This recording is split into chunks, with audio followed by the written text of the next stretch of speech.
दोस्तों हम आज के इस इम्पोर्टेंट वीडियो को शुरू करें उससे पहले आप भारतीय वैज्ञानिकों को धन्यवाद देते हुए कमेंट बॉक्स में जय हिंद जरूर लिखिएगा। बड़ी खबर यह है कि भारत ने फाइनली अपनी स्वदेशी ऐसी क्रूज मिसाइल को बना करके तैयार कर लिया है जो आज बड़ी ताकतें जैसे कि अमेरिका और रूस जैसे देशों के साथ टक्कर लेने के लिए पूरी तरीके से तैयार है। और सिर्फ इतना ही नहीं बल्कि 2 सालों के भीतर भारत दुनिया की सबसे आधुनिक इस कैटेगरी की मिसाइल को बनाने वाला है। दूसरी खबर फ्रांस से सामने निकल के आ रही है, जहां पर फ्रांस ने भारत के एक और एडवांस सबमरीन प्रोजेक्ट में पार्टिसिपेट करने के लिए हाथ आगे बढ़ाया और अब भारत को पीपीटी टेक्नोलॉजी दी जा रही है। और फ्रांस की ये पीपीटी टेक्नोलॉजी दुनिया के कुछ गिने चुने देशों के पास है, जहां आज के टाइम पर चीन के पास भी टेक्नोलॉजी मौजूद नहीं है। तीसरी खबर भारत और आर्मेनिया से सामने निकल के आ रही है, जहां पर भारत ने फाइनली पिनाका रॉकेट लॉन्चर को सक्सेसफुली आर्मेनिया को एक्सपोर्ट करना शुरू कर दिया है। चौथी खबर डीआरडीओ से सामने निकल के आ रही है, जहां पर डीआरडीओ एक ऐसी सीक्रेट मिसाइल का परीक्षण करने जा रहा है जिसकी रेंज करीब 1500 किलोमीटर की होने वाली है और ये भारतीय नौसेना की ताकत को और ज्यादा ताकत देने वाली है। आइए आज के इस वीडियो में सारी डिफेंस अपडेट आपको डिटेल्स में बताते हैं। यदि आपको हमारी ये न्यूज सीरीज पसंद आ रही है तो आज के इस वीडियो को लाइक और चैनल को सब्सक्राइब जरूर कीजिएगा। सबसे पहले भारत की उस क्रूज मिसाइल की बात की जाए जो आज अमेरिका और रूस जैसे बड़ी ताकतों को भी टक्कर दे रही है,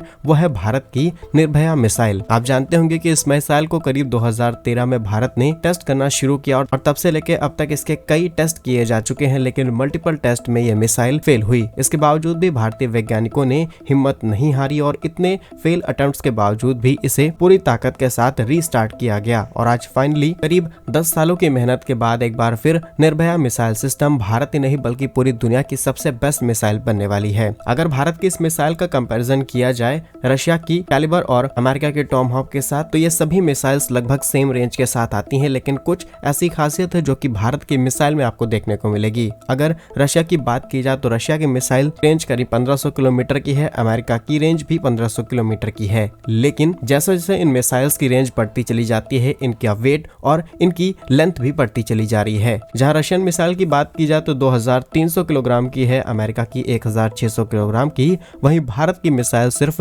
1450 किलोग्राम की। लेकिन भारत की अभी ये मिसाइल सिर्फ 1000 किलोमीटर से प्लस की रेंज के साथ ऑपरेट की जा रही है, लेकिन समय के साथ इसकी रेंज को और ज्यादा अपग्रेड किया जा रहा है। अब अगर लेंथ वाइज बात की जाए तो रशिया की मिसाइल की लेंथ 8.9 मीटर्स की है, अमेरिका की 6.25 और भारत की सिर्फ 6 मीटर्स की है। दैट मींस कि अमेरिका यहाँ पर इंजन्स एंड फ्यूल्स के अंदर कुछ मॉडिफिकेशंस कर रहा है, जिसकी वजह से मिसाइल की रेंज तो बढ़ती चली जा रही है, लेकिन लेंथ और वेट में आपको ज्यादा डिफरेंस देखने को नहीं मिलेगा। और सेम इसी पैटर्न पर भारत काम कर रहा है, लेकिन भारत और ज्यादा एफिशिएंसी के साथ काम कर रहा है सो दैट ना ही इसका वेट और ज्यादा बढ़ाया जा सके और ना ही इसकी लेंथ को। इसीलिए हमारा टारगेट है कि अराउंड हम 1500 किलोग्राम तक इसके वेट को ले जाएंगे और इसकी जो लेंथ है उसे भी 6 मीटर्स के आसपास रखेंगे। दैट मीन्स कि कंपैरिजन किया जाए रशिया और अमेरिका से तो भारत की ये सबसे कम वेट, सबसे कम लेंथ और सबसे हाई रेंज के साथ ऑपरेट होने वाली मिसाइल होगी, जो कि इन दोनों ही देशों के इस मिसाइल को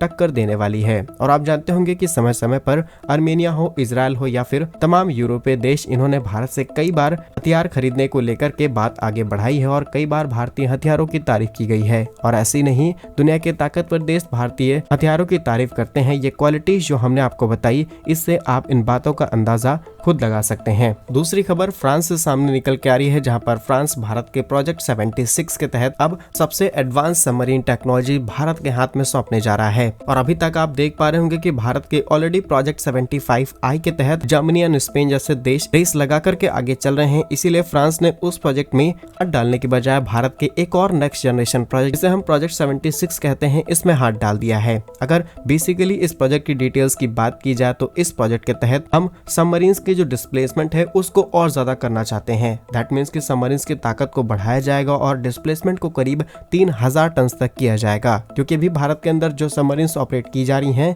इसमें मैक्सिमम रेंज सिर्फ 1775 टन के आसपास है। इसी के साथ भारत के प्रोजेक्ट 76 के तहत भारत के अंदर 12 सबमरीन्स तैयार की जानी है, लेकिन फ्रांस ने भारत के सामने जो ऑफर रखा है ये भारत के लिए बहुत ज्यादा इंपॉर्टेंट हो जाता है, क्योंकि इस टेक्नोलॉजी की हेल्प से दुनिया का कोई भी एडवांस रडार सिस्टम हो या फिर अंडर वाटर काम करने वाला कोई भी एडवांस टेक्नोलॉजी इसे इजीली पता नहीं कर सकती। और यह है फ्रांस की पंप जेट propulsion टेक्नोलॉजी। ये सबमरीन्स में इस्तेमाल होने वाली एक ऐसी टेक्नोलॉजी है जहां पर सबमरीन सबमरीन पानी के अंदर ऑपरेट हो रही है उससे जनरेट होने वाली साउंड्स हो या फिर अलग अलग प्रकार के रेडिएशंस उन्हें किसी भी तरीके से स्कैन नहीं किया जा सकता। इसके अलावा ये टेक्नोलॉजी जिस भी सबमरीन के अंदर लगाई गई है, अगर वो पानी के अंदर चल रही है तो पानी में होने वाली हर एक हलचल को भी इजीली मैनेज किया जा सकता है और सबमरीन्स का पता लगा पाना इम्पॉसिबल हो जाता है। और आज सिर्फ कुछ गिने चुने देशों के पास ये टेक्नोलॉजी मौजूद है जिसे फ्रांस ने ही शेयर किया है। चाइना जैसे देश जो कि इतने ज्यादा एडवांस होते चले जा रहे हैं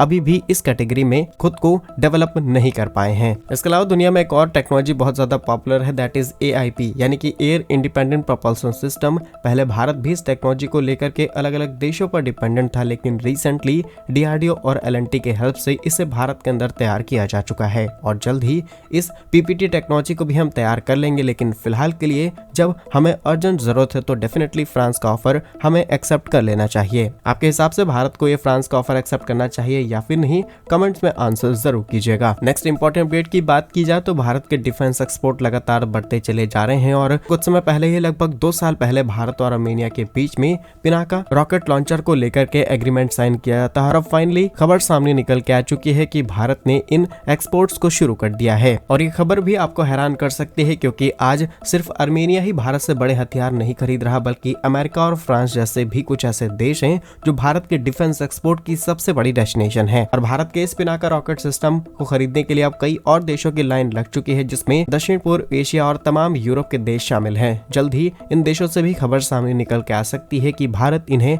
इन देशों के अंदर एक्सपोर्ट कर रहा है। और सबसे बड़ी बात कि इजराइल की तरफ से तैयार किए गए हर्मेस 900 ड्रोन्स ऑलरेडी भारत के अंदर तैयार किए जा रहे हैं और इनका बड़ा एक्सपोर्ट ऑर्डर इजराइल को रिसीव हो चुका है। लेकिन इजराइल आज ऑलरेडी चारों तरफ युद्ध के मैदान में खड़ा है, इसीलिए ये एक्सपोर्ट भारत से शुरू किया जाएगा और ये प्रोडक्शन अडानी ग्रुप भारत के अंदर करने वाली है और करीब 33 करोड़ रुपए का ये प्रोजेक्ट है। नेक्स्ट इंपॉर्टेंट अपडेट की बात की जाए तो भारत ने बे ऑफ बंगाल के अंदर एक नोटाम को जारी कर दिया है। ये एक ऐसी वार्निंग सिस्टम है जहां पर अलग अलग देश एक रेंज को क्लियरेंस देते हैं और ये रेंज करीब 1500 किलोमीटर की है, जिससे भारत ने नोटाम जारी करते हुए बताया है कि भारत यहां पर जल्द ही एक नई मिसाइल का परीक्षण करने वाला है। अब एग्जैक्टली यहां पर कौन सी मिसाइल का परीक्षण किया जाएगा इस बात का अंदाजा अभी नहीं लगाया जा सकता, लेकिन ये बात तो क्लियर हो चुकी है, हम करीब 1500 किलोमीटर लंबी रेंज की मिसाइल का परीक्षण करने वाले हैं। और ज्यादा डिटेल्स की बात की जाए तो यहाँ पर सबमरीन लॉन्च मिसाइल का परीक्षण किया जा सकता है, लेकिन एग्जैक्टली कौन सी मिसाइल है इसका खुलासा टेस्ट होने के बाद मिलेगा और हो सकता है कि इसका खुलासा तब भी ना किया जाए। लेकिन ये भारत के लिए बड़ी अचीवमेंट बन जाती है जहां पर हम साल के अंदर ऐसे कई परीक्षण कर पाते हैं और समय के साथ भारत की जो टेस्ट करने की कैपेसिटी है